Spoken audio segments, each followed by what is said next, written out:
ఇది అయ్యన్న గారి చేను. 70 ఏళ్లు పైబడిన ఎవరిని అడిగినా ఇదే మాట చెబుతారు. దీనికి సంబంధించి అన్ని రకాల డాక్యుమెంట్లు ఉన్నాయి. ఎవరికైనా అనుమానం ఉంటే రండి, నిరూపిస్తామని సూదనగుంట కోటేశ్వరరావు, సూదనగుంట హరిబాబు, సూదనగుంట శేషయ్య సవాల్ విసిరారు. ఒంగోలులోని కేశవరాజుకుంట సర్వే నెంబర్ 15/1లో గల తమ పొలంలో ఏర్పాటు చేసిన మీడియా సమావేశంలో వారు మీడియాతో మాట్లాడారు.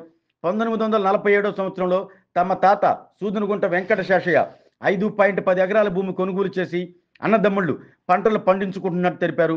ఈ భూమికి సంబంధించి అన్ని రెవెన్యూ రికార్డులో తమ పేర్లు ఉన్నాయని, పాస్ పుస్తకాలు కూడా ఉన్నాయని వారు చెప్పారు. ఈ భూములు వారసత్వంగా మూడో తరమైన మాకు వచ్చాయన్నారు. నిన్నటిదాకా ఇక్కడ శనగ వేశామని వారు తెలిపారు. బొలునిని అంజిబాబు అనే వ్యక్తికి తాము ఈ భూమిని కౌలుకి ఇవ్వటం జరిగిందన్నారు. ఈ భూమి చుట్టూ ఫెన్సింగ్ వేసి వివిధ రకాల పంటలు వేసేందుకు సిద్ధం చేసుకుంటుండగా ఆక్రమణలు జరుగుతున్నాయంటూ మీడియాలో కథనాలు రావటం, ఒక రాజకీయ పార్టీకి చెందిన వారు ఇక్కడికి వచ్చి హడావుడి చేయటాన్ని తీవ్రంగా తప్పుబట్టారు. ఈ భూమికి సంబంధించి ఎవరికి ఎలాంటి అనుమానాలు ఉన్నా డాక్యుమెంట్లు ఇస్తామని తెలిపారు. అనవసర రాద్ధాంతం చేస్తే న్యాయపరంగా ముందుకు వెళ్లేందుకు కూడా తాము సిద్ధంగా ఉన్నట్లు కోటేశ్వరరావు, హరిబాబు, శేషయ్య స్పష్టం చేశారు.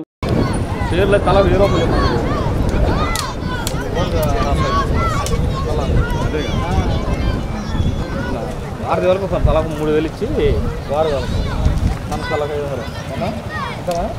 5,000 ఇదే పని తాపత్రయం మామూలు తాపత్రయం. ముందుగా పత్రికా విలేకరులకి, మీడియా సమావేశం వచ్చిన యూట్యూబ్ ఛానల్స్ అందరికి కూడా, మీడియాకు, ప్రింట్ మీడియాకు, ఎలక్ట్రిక్ మీడియాకు అందరికీ ధన్యవాదాలు. నా పేరు సూదనగుంట హరిబాబు. ఈ ల్యాండ్లో ఉన్న షేర్ హోటల్ని నేను మా నాన్నగారు వారసుని నేను సూదనగుంట నాగభూషణం కుమారుని హరిబాబుని మాట్లాడుతున్నా. మాకు ఇది 1947 రిజిస్ట్రేషన్ అయింది ఈ ల్యాండ్. అక్కడి నుంచి మాకు మా పెదనాన్న తర్వాత మా నాన్నలకి, మా నాన్న తర్వాత మా అందరికీ సంక్రమించింది. మా అన్నలకి, మా చెల్లెళ్ళకి, తమ్ముళ్ళకి అందరికి కూడా. మేము 1947 నుంచి రెవెన్యూ రికార్డుల ప్రకారంగా మాకు పాస్ పుస్తకాలు అన్నీ వచ్చి ఉన్నాయి. దాని ప్రకారం మేము ఇక్కడ వ్యవసాయం అది చేసుకుంటూ ఉన్నాం. ఇప్పుడు కూడా వ్యవసాయం మీరు చూస్తూనే ఉన్నారు. ఇందులో వ్యవసాయం చేసే ఉంది, శనగేసి ఉంది, తోటలు కూడా వేసి ఉన్నాయి, అయిపోయినాయి. ఇవి ప్రస్తుతం మా కిందనే ఉంది. మేము బొల్లేని అంజిబాబు అనే అతనికి ఇక్కడ గ్రామీణ రైతు వారీగా పంటలు పండించుకోవడానికి మాకు స్థలం కావాలంటే మా ల్యాండ్ మేము అతని కౌలుకి ఇవ్వటం, అంజిబాబు గారికి కౌలుకి ఇవ్వటం జరిగింది. అంత తప్ప ఏమేమి లేవు. ఈ 5 ఎకరాలు 10 సెంట్లు మేము మా నాన్నోళ్ళు 6 అన్నదమ్ములు, 6 అన్నదమ్ములకు ఒక్కొక్కరికి 85 సెంట్ల ప్రకారం విభజించుకొని రెవెన్యూ రికార్డుల్లో ఉంది. మాకు 1947 నుంచి రిజిస్ట్రేషన్ డాక్యుమెంట్లు ఉన్నాయి మా దగ్గర. మేము ఇది సర్వంగా మేమే హక్కులు అనుభవిస్తూ ఉన్నాం ప్రస్తుతం. ఇప్పుడు కూడా ఇది మాకేందే ఉంది. మీకు ఏ క్షణమైన ఇందులో కొంతమంది ఎవరో రైతు వారీగా కాకుండా వచ్చిన వాళ్ళు 2 పార్టీలు వర్గాలుగా చీలి మమ్మల్ని ఇబ్బంది పెట్టాలని చూస్తూ ఉన్నారు. మేము ఏ వర్గానికి చెందిన వాళ్ళం కాదు. 15/1 సర్వే నెంబర్లో ముక్తినోళ్ళపాడు గ్రామ సర్వే నెంబర్ 15/1లో సబ్ డివిజన్ అయ్యి ఉంది 1947లో. సదరు భూమి మా కిందనే ఉంది. ఇది ప్రభుత్వ భూమి కాదు. 1947లోనే మాకు రిజిస్ట్రేషన్ డాక్యుమెంట్లు కూడా ఉన్నాయి. ఇతను ఖాదర్ సాహిబ్ అనే అతను హెడ్ కానిస్టేబుల్గా పనిచేసే అతను 1927లో బ్యాచ్ నెంబర్ 527 నెంబర్ గల అతను వాళ్ళ హక్కుల భూమిని వాళ్ళ పూర్వీకులు మాకు 1947లో రిజిస్ట్రేషన్ చేసి ఉన్నారు. మేము కొనుగోలు చేసి ఉన్నాం. అది మేము మా తాతతండ్రుల నుంచి కూడా అనుభవిస్తూ ఉన్నాం. ఇదేం ప్రభుత్వ భూమి ఏం కాదు. మాకు ఎక్కడ డాక్యుమెంట్స్ ప్రభుత్వ భూమి ఉన్నట్టు మాకేమీ లేవు, మా దగ్గర ఏమీ లేవు. వాళ్ళు మాకు 1947లోనే రిజిస్ట్రేషన్ చేసి ఉన్నారు. సూదనగుంట కోటేశ్వరరావు. అసలు ఈ చేనుకి మామూలుగా సూదనగుంట వెంకట సుబ్బయ్య 6 అన్నదమ్ముల్లో పెద్ద ఆయన పేరుని రిజిస్టర్ జరిగింది 1947లో జరిగింది. ఇది 20 ఎకరాలు. ఆయన కొన్న తర్వాత ఆయన చనిపోయిన తర్వాత సబ్ డివిజన్ 1927లోనే 5 ఎకరాల 10 సెంట్లు సబ్ డివిజన్ అయింది. ఇందులో 15/1 అది. 15/2 మళ్ళీ రైతులదే, మా ఊరు రైతులే. వాళ్ళు ఆల్రెడీ అంతకుముందు నుంచే కౌలుకు కూడా చేస్తున్నారు. అది చేనుగానే ఉంది, 27 ముందుకే చేనుగానే ఉంది. ఇది వాళ్ళు 440 సెంట్లు ఇంతవరకే. తర్వాత సబ్సిక్వెంట్గా మాకు వెంకట సుబ్బయ్య పేరు మీద 10-1 పేరు ఉంది. కాకపోతే డాక్యుమెంట్ చూపిస్తాను, ఇప్పుడు చూపిస్తాను మీకు. 1920 ఇచ్చింటారు కదా, ఆ డాక్యుమెంట్లో ఉంది. తర్వాత అందరికీ పాస్ పుస్తకాలు 6 అన్నల తమ్ములకి 6గురికి 6 పాస్ పుస్తకాలు వచ్చినాయి. 1Bలో మా పేర్లు ఉన్నాయి. అప్పటి నుంచి ఇప్పటికీ పైరు వేస్తూనే ఉన్నాం. 30-40 సంవత్సరాలకు పైన ఈ ఏరియాలో నడిచేవాళ్ళు ముత్తునదలపాడు, గుడెలపాడు కానీ ఇక్కడ ఈ కాలనీలో ఎవరిని విచారించినా ఈ చేను అయ్యన్న గారి చేను అని అంటారు. పోయినసారి ఇన్స్పెక్షన్కి వచ్చాడు శ్రీనివాసరావు గారు, ఆర్డీఓ గారు వచ్చి వరుసగా చేలో అక్కడి నుంచి చూసుకుంటూ వచ్చాడు. చూసిన తర్వాత మాతో మాట్లాడకుండా అక్కడ ఇద్దరు విట్నెస్ కోసం ఇక్కడ ఈ కాలనీలో ఉండే కుర్రోళ్ళని పిలిచారు. ఏమండి ఎవరు చెప్పారు? మా తాతోళ్ళు ఈ చేనులో వాళ్ళ కింద మేము పనిచేసాం, తర్వాత మా నాన్నోళ్ళు చేశారు. ఇప్పుడు కూడా చేను వాళ్ళదేనండి. అయ్యన్న గారి చేను అంటే ఎవరైనా చెబుతారు. 40 ఏళ్ళ నుంచి మేము ఏదో ఒక పైరు వేసుకుంటూనే ఉండే, ఎవరికి అమ్మటం కానీ ఏది చేయలే. ప్రస్తుతానికి అంతా రికార్డు అంతా మా చేతిలో ఉంది. మేము పని చేస్తూనే ఉన్నాం. 40 ఏళ్ళు కొన్న కాడి నుంచి మేము కొన్నాం. ఇక అప్పటి నుంచి మాకు అన్ని రికార్డు మాకు ఉంది. అది 15/1 మాది, 15/2Aలో 4 ఎకరాల 40 సెంట్లు, 15/2Bలో 12 మొత్తం 12 ఎకరాల 30 సెంట్లు, మొత్తం 21-80 సెంట్లు మొత్తం ఉంది. గవర్నమెంట్ వాళ్ళే ఆ చెరువు అని వాళ్ళే చెప్పుకున్నారు. కోర్టులో కూడా పలానా వెంకట సుబ్బయ్య డాక్యుమెంట్ సిలార్ సాహిబ్ కొడుకు మస్తాను వాళ్ళ చెల్లెల ద్వారా ఈ ఒక రిజిస్టర్ చేయించుకున్నారు. వాళ్ళు ఇప్పటికి still they are enjoying, they are not alienating the land. All the 5 acre cents are enjoyed by the 6 persons of Ayyanna. ఇప్పుడు నగ్న సత్యం ఉందండి ఇందులో రాజకీయం కానీ ఇంకొక గొడవలు కానీ ఏమి అవసరం లేదు. మా నాన్నోళ్ళు కష్టపడి పనిచేసి 8 ఎకరాలకి రిజిస్ట్రేషన్ చేయించుకున్నారు. అప్పటి నుంచి మా కిందే ఉంది చేను. ఎవరికి చుట్టుపక్కల ఎవరిని కదిలించినా 70 ఏళ్ళు వయసు గల ఏ కులమైనా ఏ మనిషి అయినా ఎవరైనా ఇది అయ్యన్న గారి చేయనని చెప్తారు. ఎవరైనా విచారించుకోండి. ఇక దాంట్లో తిరిగే లేదు. ఫస్ట్ నుంచి మేమే అనుభవిస్తున్నాం. మాకు కావాల్సిన సఫిషియెంట్ రికార్డు ఉంది.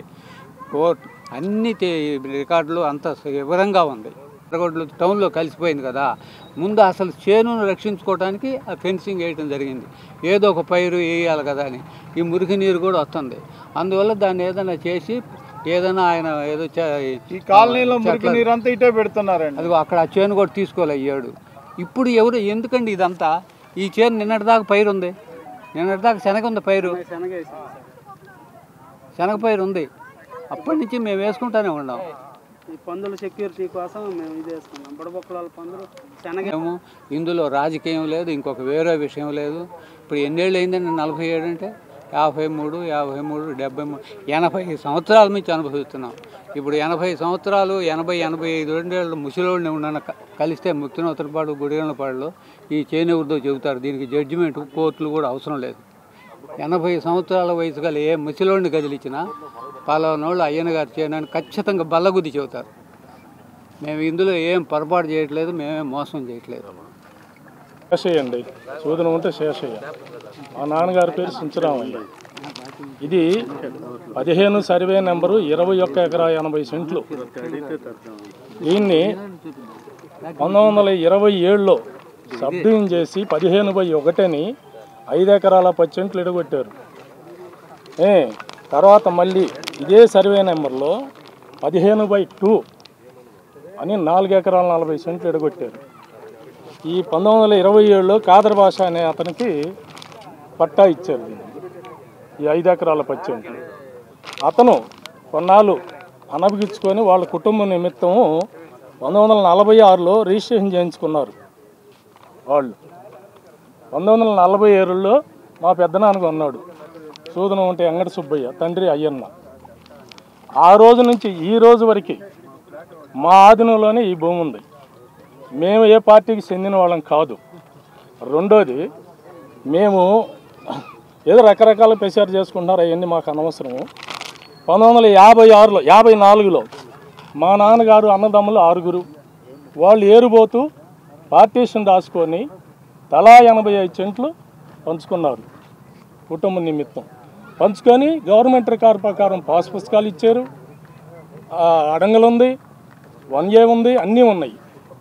ఈ మధ్యకాలంలో కొంతమంది దుష్టశక్తులు బయలుదేరి రకరకాలుగా మమ్మల్ని ఇబ్బంది పెట్టాలని ప్రయత్నించారు.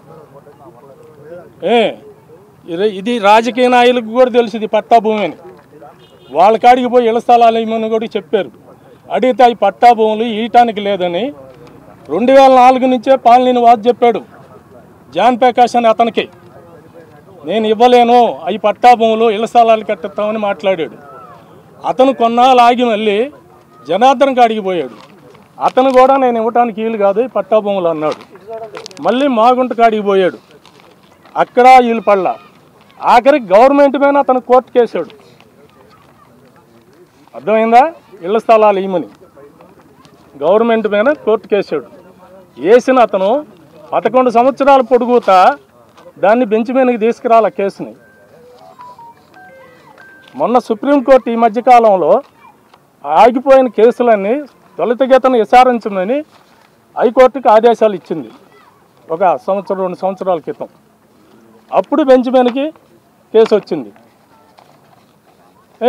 వాళ్ళు అమ్మలేదు కాబట్టి వాళ్ళకి రికార్డు ఉంది కాబట్టి వాళ్ళు అనుభవించడానికి ఎలాంటి ఇబ్బంది లేదని చెప్పింది కోర్టు.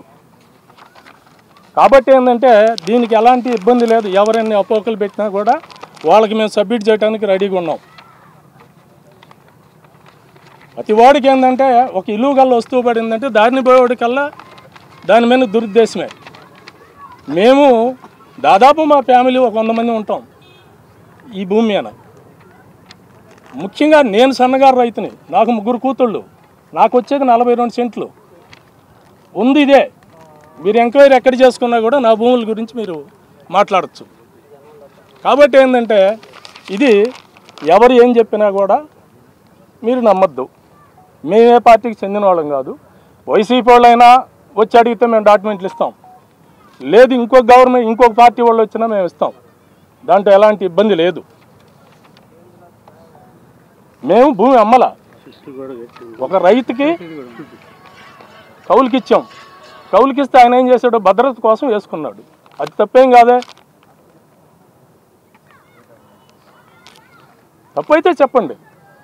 ఇప్పుడు రైతు అనేవాడు కౌలుకి తీసుకొని మాకు 1 లక్ష రూపాయలు కట్టాలా సంవత్సరానికి, ఆయన భద్రత చేసుకోకపోతే పంటం పండు అంటే ఆడ ఏమమ్మి మాకు డబ్బులు ఇస్తాడు.